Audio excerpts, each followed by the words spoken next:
السلام عليكم ورحمة الله وبركاته. الحمد لله رب العالمين والعاقبة للمتقين، الصلاة والسلام على رسوله محمد وعلى آله وصحبه أجمعين. أما بعد، فأعوذ بالله من الشيطان الرجيم. بسم الله الرحمن الرحيم. وقاتلوهم حتى لا تكون فتنة ويكون الدين لله. صدق الله العظيم.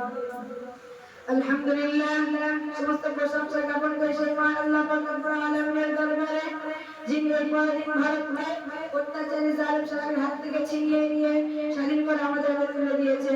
তারপর প্রয়োজনে লক্ষ কোটি দরুদ ও সালাম বিশ্বনবী রাসূল মুহাম্মদ সাল্লাল্লাহু আলাইহি ওয়াসাল্লামের প্রতি।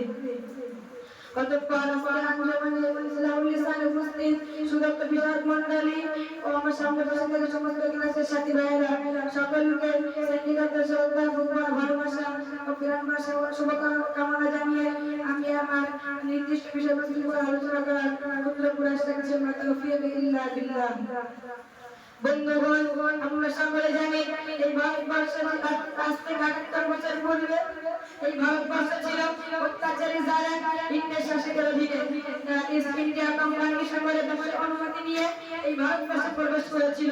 তাদের উদ্দেশ্য ছিল ব্যবসা করার নয়, বরং তাদের উদ্দেশ্য ছিল এই ভারতবর্ষের টাকা পয়সাকে শোষণ করে নিজের দেশে নিয়ে যাওয়া। তারা নিজের উদ্দেশ্যে অগ্রসর হতে লাগলো, বরং তারা এই ভারতবর্ষের টাকা পয়সাকে শোষণ করে নিজের দেশে নিয়ে যেতে লাগলো।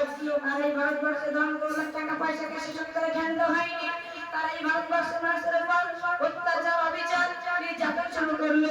তার প্রতিদানে কিছু আরেকটা টাকার বসাতো, নীল চাষ করতে বাধ্য করতো। তারা ঘোষণা করেছিল যে ভারতবর্ষের মানুষের জাতীয়তাবাদী হিসেবে ভারতীয়, কিন্তু তাদের নিয়ম নীতি, আইন কানুন, কৃষ্টি কালচার হবে ব্রিটিশদের মতো। ভারতবর্ষের মানুষ তারা ভারত ধর্মীয় স্বাধীনতা দেওয়া হবে না, ভারতবর্ষের মানুষদের ধর্মীয় স্বাধীনতা দেওয়া হবে না। সেই চ্যালেঞ্জের মোকাবিলা করতে বিশ্ববিখ্যাত পণ্ডিত শাহ আব্দুল আজিজ রাহমাতুল্লাহ আলাইহি জিহাদ ফরমান জারি করলেন। তখন থেকে শুরু হয়ে গেল সাম্রাজ্যবাদী ব্রিটিশদের বিরুদ্ধে জিহাদ। তাই ১৭৫৭ খ্রিস্টাব্দে ভারত বিখ্যাত বুজুর্গ হাজী ইমদাদুল্লাহ মুআল্লিম রাহমাতুল্লাহ আলাইহির নেতৃত্বে অনেক আলেম ওলামা তাদের অস্ত্র ছিনিয়ে নিয়েছিলেন। সেই সময় ইস্ট ইন্ডিয়া কোম্পানি ঘোষণা করেছিলেন যে সমস্ত মুসলমান যাদের মুখে আছে দাড়ি, মাথায় আছে টুপি, অপরকে লক্ষ্য জামা, তাদেরকে ফাঁসির দড়িতে ঝুলিয়ে দাও।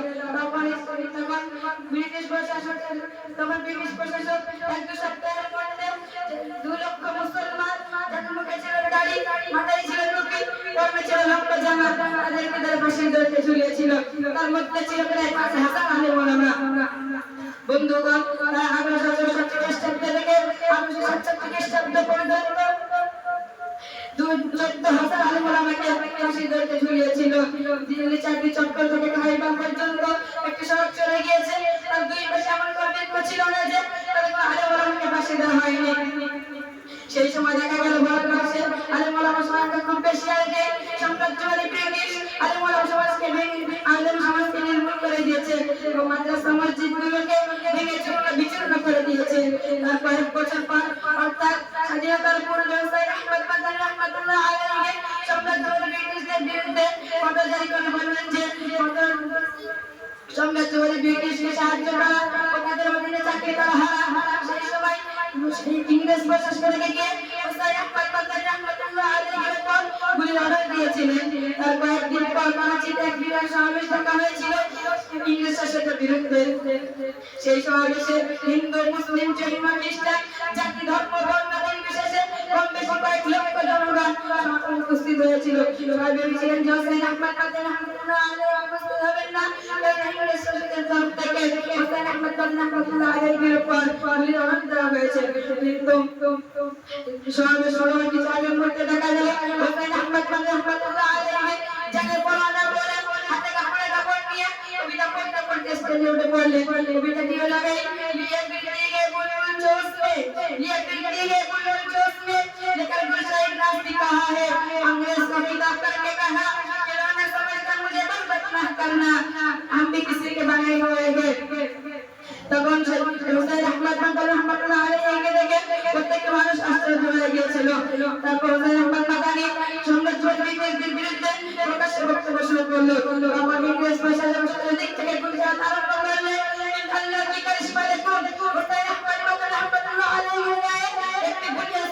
করলো না। এই ঘটনা থেকে ইংরেজ প্রশাসন হতভম্ব হয়ে গেল। ইংরেজ প্রশাসন হতভম্ব হয়ে গেল। তারপর সমস্ত জাতি ধর্ম বর্ণ নির্বিশেষে সকলে নিজ নিজ বুকের তাকে ঢেলে দিয়ে এই ভারতবর্ষের মাটিকে রক্তাক্ত করে সাম্রাজ্যবাদী ব্রিটিশকে বিতাড়িত করে